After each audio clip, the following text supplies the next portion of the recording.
Hello everybody and welcome back to Kerbal's space program, where we are nearly done with our dress rehearsal of Apollo 10, and at this point we just need to line ourselves up here. Let's take a quick look. We've already pretty much gotten ourselves into position, but we'll just get these lined up about like so. That'll do. And let's go the other way. There we go. Okay.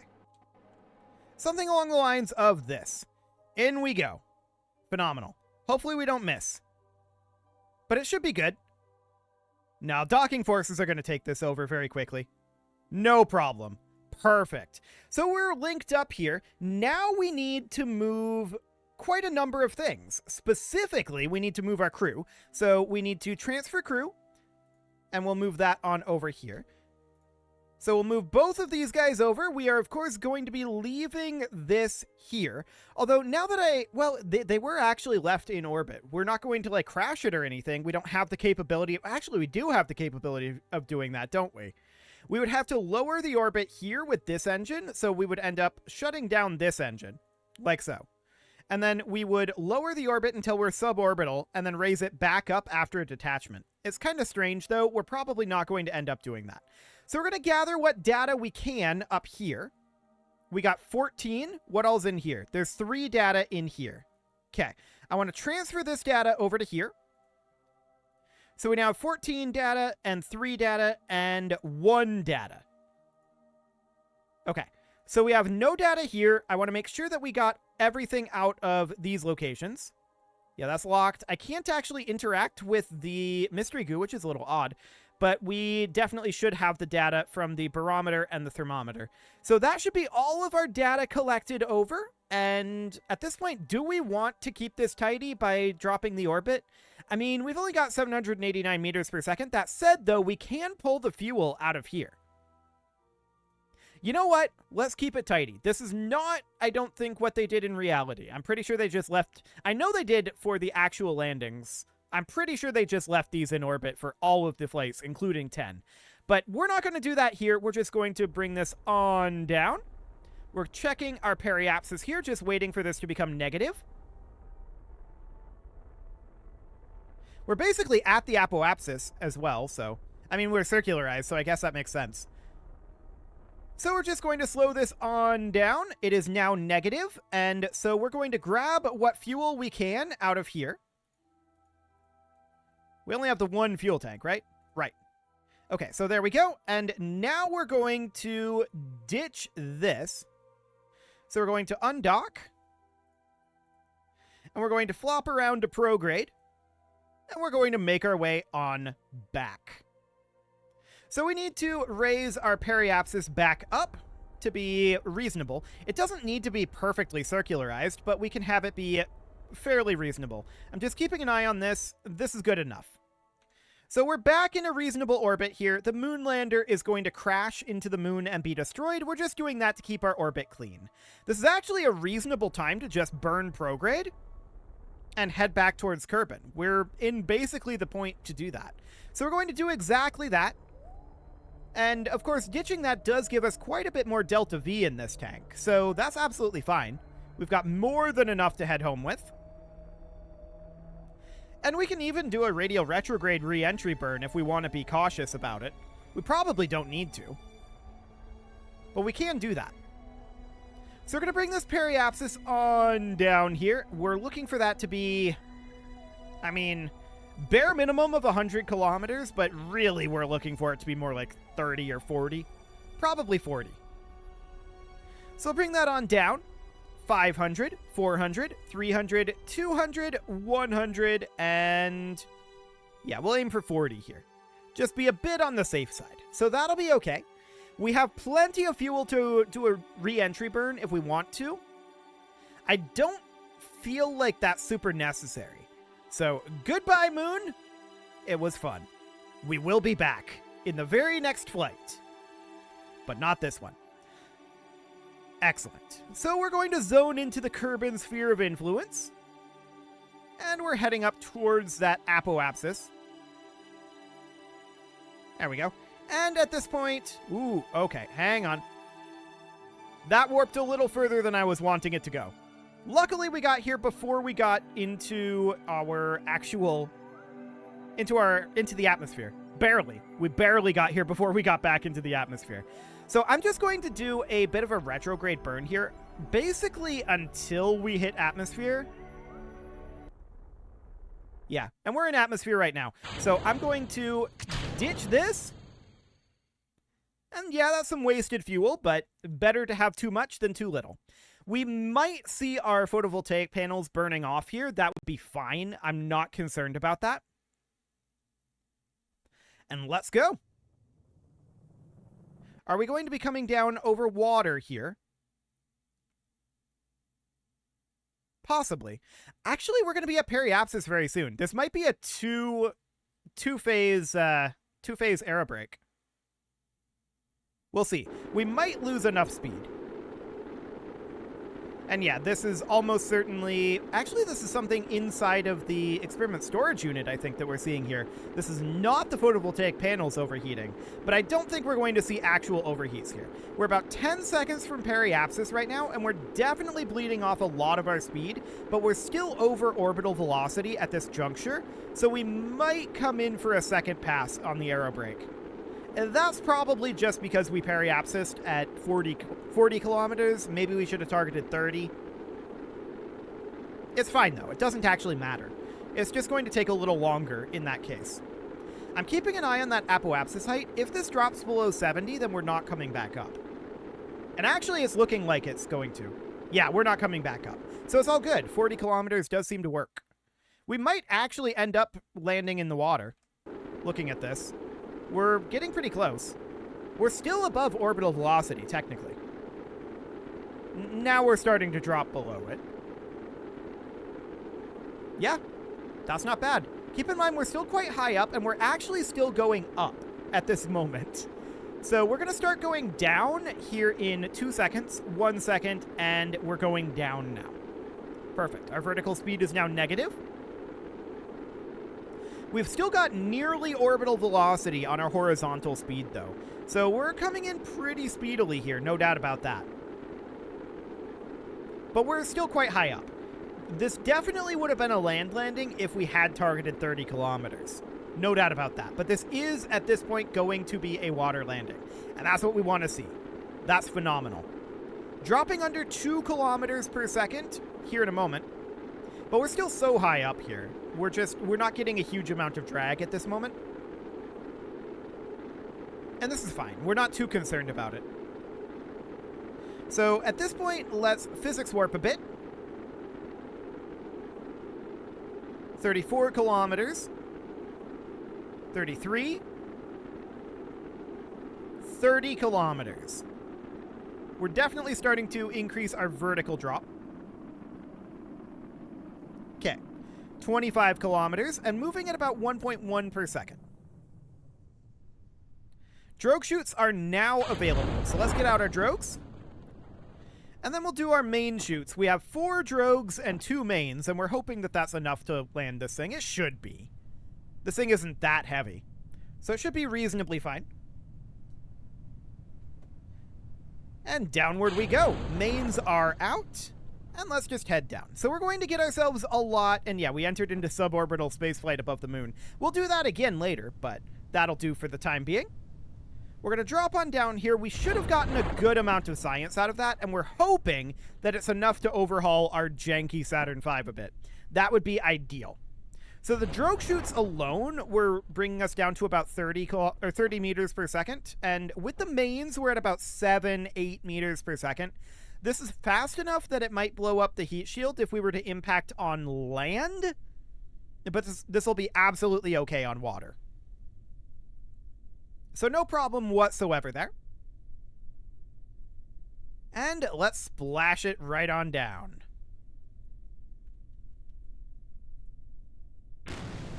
There we go. Nothing to be grabbed for science from water here, so we'll recover this vessel. And let's see how much science we have and see about doing an upgrade to our Saturn V for Apollo 11. We don't need Delta V. Our Delta V would be completely okay for Apollo 11. We could certainly pull that off. But what we can't do is make our rocket look good at this moment. It needs work. There's no doubt about that. So let's see how much science we got here. That'll be what's interesting. 400. That's pretty solid. So we'll hop into R&D here, and what are the things that we know that we need? We know we need a 2.5 meter fairing. That's this guy. So we'll grab that.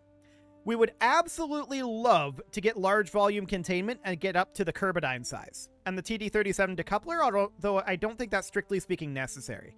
That said, we don't quite have the science to grab that. That costs 300. We need 268.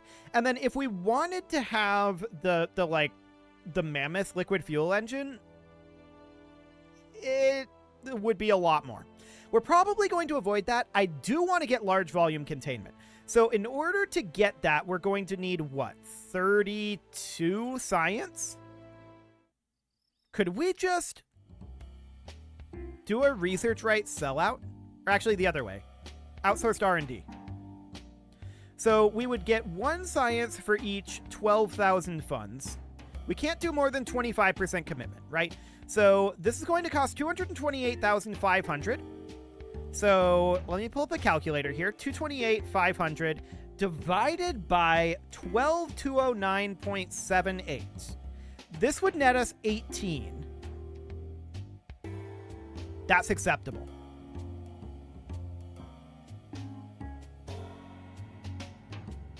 Oh, that's the setup. Right, I'm dumb. I was thinking that the way that this worked was the research rights setup. Or sellout, which was effective immediately. No, that's not what it is.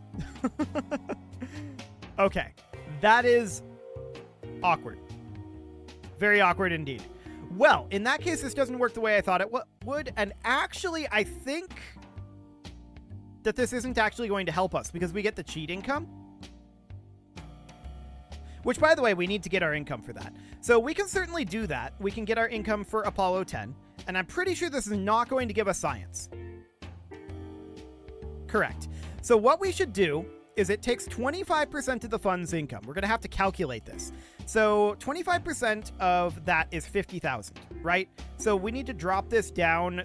Instead of being 81, it needs to be 31. And then how much science is that going to get? We'll round it down.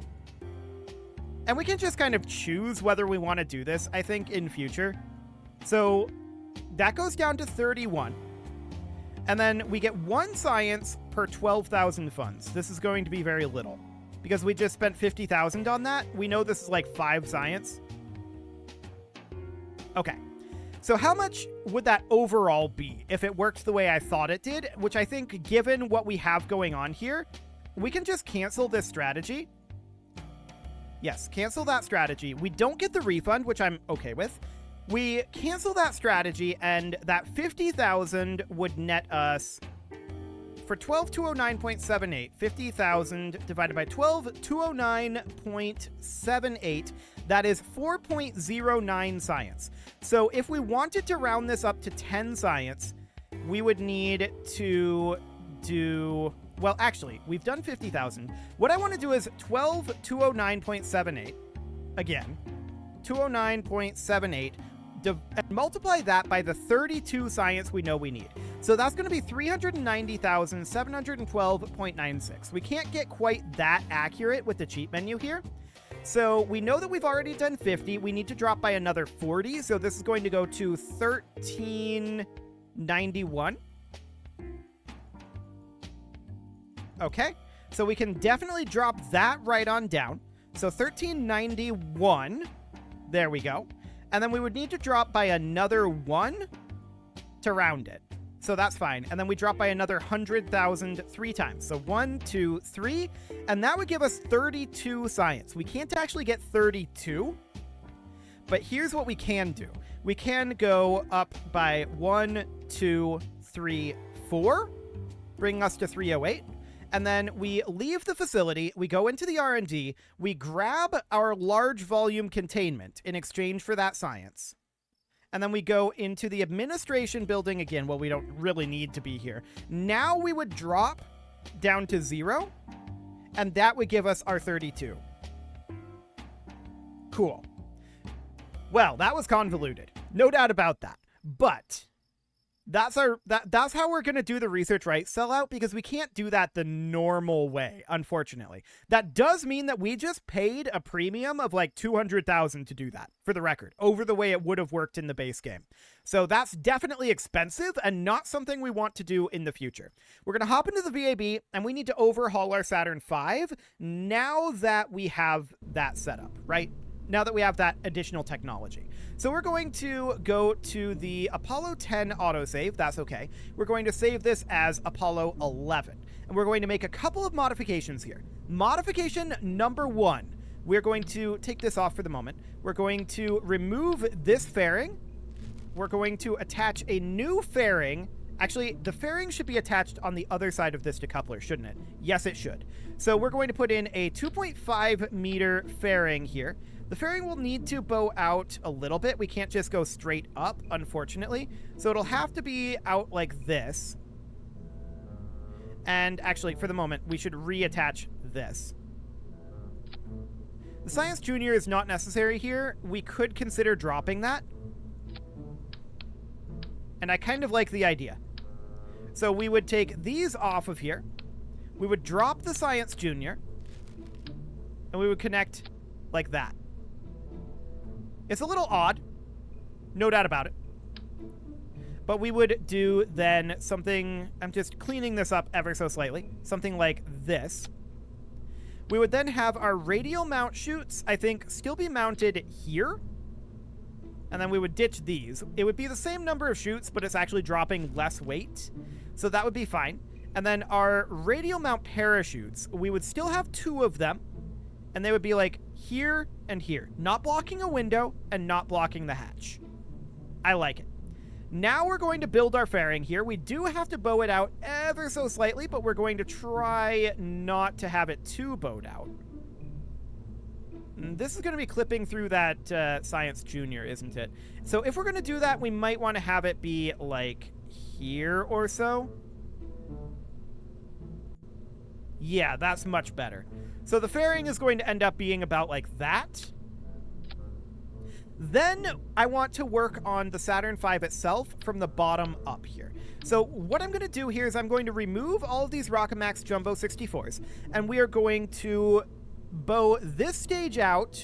We want to expand the size here. We want to bring this out to the Kerbal adapter like this. So we want to bring this up to Kerbal size. And I want to have this, what are the coloration options? Okay, noted. So we would have it be something kind of like this. Like that. Now, this sizing up here is, of course, mildly awkward, and we might change that. I don't know. It's definitely awkward, but getting this just up to Kerbal size is really solid. And then from here, we still want to have these guys be using these tanks because it definitely comes out in the reference photos. So we're going to drop that and we're going to attach these. I'm going to do this on the white sides here because of the coloration. We can do pure white, we can do gray and orange, or black and white. I think black and white works best here. And then we would drop this down to be about here. I'm going to redo the strutting. So I want to grab the struts here and the strut here. I'm not sure where the fuel line is, if there is indeed a fuel line here. Okay, just making sure all 4 of these are connected on all sides. They are, so that's good. I want to clip this in a little bit, about like that. Perfect. And then let's just assume there is no fuel line here. And we're going to run an external fuel duct from the outside in, like so. Then we're going to take a mainsail, and we're going to attach a mainsail to each of these. And we're also going to attach a single mainsail into the center. Now, all of these are thrust limited down to 60. And then our Delta Deluxe winglets, right. We can attach those about here, and we'll have those be white. Okay, I feel like this stage is a little short. We might lengthen that stage a little bit here. The main thing that I don't like about this setup now is this, right? I don't like the fact that this jump sizes here. I don't like that at all. We might end up altering that. We'll see. I also don't really like how large this fairing is, but that's okay for the time being. So I think that we should probably add in at least one more Kerbal tank here. What's our thrust to weight? 1.25. We can definitely bump up our thrust limiting. If we did all of these at 100, that would be 2.09. So we could theoretically add in a fair amount of additional fuel here. 1.86. I think that's reasonable size-wise. So it ended up being something like this. 103-second burn. We're a little powerful off the pad, but that's probably for the best. I want to turn off snapping here and move these guys up just a hair to about here, I think. Yeah, about there. Cool. So, I'm quite content with our Saturn V rocket from here to about here. It's this upper portion that I don't like, but we're kind of forced into this size, I feel like. We could move this up to be 2.5 meter the whole way and just have it bow out here. But the Saturn V does actually change several times. Of course, there is a third stage up here in reality, but I really feel like omitting that is for the best right now. So it would end up being something kind of like this that we would take for our very first moon landing. Let's put it out on the pad. We can do a quick simulation flight of it just to see how it flies. It should be reasonably good, but it's a very long rocket. We'll be checking for structural weak points where it wants to bend, and we'll also be checking the aerodynamic profile of it and the weight. It might be a little bit top heavy at this moment. Well, later on anyway. We'll see. Also, staging is probably an issue. I didn't really look at the staging. Let's see here. That staging is all good. That's good. That's good. And then this is a mess, but I kind of expect that. We're not really testing this right now. We can go through that later. So let's take this off and let's see how it goes, but this is not the real Apollo 11 flight. This is a simulation of our upgraded Saturn V with really, really awkward nose coverage. So off the pad, we're pretty quick. We knew that. 100% thrust on these mainsails. So this is really a full thrust model at this point. And, I mean, we're definitely moving. There's no doubt about that. I want to... Okay, as we head over, we pick up a bit of a roll. It is manageable. As of right now, anyway. Cool. I don't want to head too far over right now. I just kind of want to punch up through these thicker portions of the atmosphere for the moment. And we'll do a solid aerodynamics test here once our apoapsis height hits, I think, about 30. We'll see how that feels. So 28, 29, and 30. We're cranking it.